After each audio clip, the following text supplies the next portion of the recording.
Bakunzi ba Bivugwe TV nongeye kubasuza kandi nkomeje kubifuriza kugira ibihe byiza aho mutwumvira hose, by'umwihariko nsuje cyane abakunzi b'ikipe ya APR FC. Niba uri umukunzi w'ikipe ya APR nkorera kuri subscribe, hanyuma rero ushyire n'imitima myinshi muri comment nyuma yuko kuri uyu mugoroba hongeye kubaho amateka adasanzwe, ikipe ya APR yongera kwegukana igikombe cy'amahoro muri stade Amahoro ivuguruye neza cyane 100% muri tariki ya 23 z'ukwezi kwa gatanu umwaka wa 2026 muri stade Amahoro saa 2 n'igice z'umugoroba. Amateka yongeye kwiyandika ku ikipe ya APR FC, ubwitange, imbaraga ndetse n'igikundira abakinnyi bakunda ikipe yabo bongeye gutanga ibyishimo ku bakunzi b'ikipe ya APR mu gihugu hose. Imitima y'abafana ba APR rwose yongeye kurara yishimye nyuma yuko APR FC n'umukeba bamaze kunganya igitego kimwe kuri kimwe akajya muri penalite, hakaza kurangira ikipe ya APR FC ariyo yegukanye igikombe cy'amahoro kuri uyu mugoroba. Ni ibyishimo bidasanzwe, nubwo abafana b'ikipe ya Rayon Sport bakomeje kugenda bavuga ko nyirabayazana wo gutsindwa kwabo ari umuzamu wabo Kwizera Olivier usanzwe abanzamo muri ekipe, akaba yagiriwe icyizere n'umutoza akamuha gutera penalite hanyuma rero akayirata, bityo rero imitima y'abareyo yayisigwa mu kantu, ari nako rero ekipe ya APR yo yaribonye amahirwe akomeye cyane yo kuza guterera igikombe cy'amahoro hariya muri stade Amahoro muri iri joro, ndetse mu mihanda y'umujyi wa Kigali n'ahandi hose mu gihugu. Abafana ba ekipe ya APR bakaba bafite ibyishimo bidasanzwe nyuma yuko amateka yongeye kwisubiramo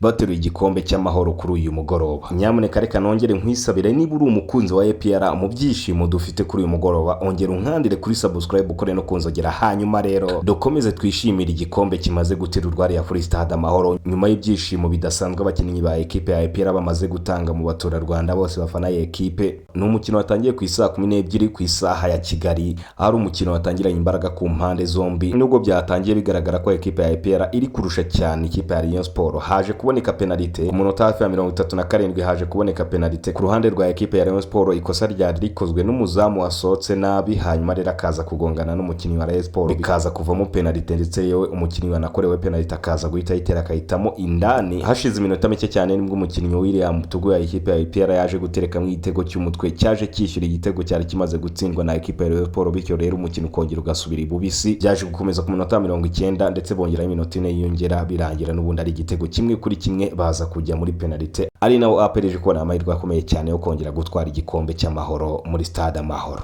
Dore ibyishimo byari bikenewe ku bakunzi ba ekipe ya APR. Congratulations ku bafana bose, congratulations aho muri hose, mukomeze mwubwire akantu kandi mwishime kubera ko karakazi katoroshye, karakazi gakomeye kuri iyi kipe kabisa. Ariko nyamuneka ngereka mbabwire mukomeze munkandire subscribe, mukomeze kabisa munagubwe neza mwishimira igikombe mwongeye guterura hariya kuri stade Amahoro. Ni iby'agaciro gakomeye cyane kandi byari bikwiye. Icyo navuga ku bakunzi ba ekipe ya Rayon Sport, mukomeze kwihangana, niko bimera nyine, umupira uridunda kandi ukanikaraga gusa. Ariko njyewe ubwo nabibonesheje amaso yanjye nabonye uwakoze amakosa akomeye cyane ari umuzamu Kwizera Olivier wahoshije penalite, bityo abandi bakinnyi bagahita bacika intege, bikaza kurangira ekipe ya APR yegukanye igikombe. Abafana ba Rayon Sport bo muri hose mukomeze kwihangana, ubutaha nimwe mutahiwe, mwihangane namwe rero, ntimubure kutama subscribe ngo nukubera ibibaye. Mu nkandire kuri subscribe kabisa, ngenda bihanganishije cyane bitewe nuko match nayibonye ntako mutari mwagize, kandi no muri stade nari nabibonye ko mwakomeje kwitabira muri benshi, mukomeza gushyigikira abakinnyi banyu nubwo birangiye nyine ari amarira gusa, ariko nukwihangana ubutaha bizakunda. Ngaho rero aho muri hose nimukoze mugire ibihe byiza, kandi nyine abakunzi ba ekipe ya APR mukomeze kwishima, n'ibyishimo bidasanzwe. Njyewe rero ndabakunda, nyamuneka mwibuke kunkandira kuri subscribe.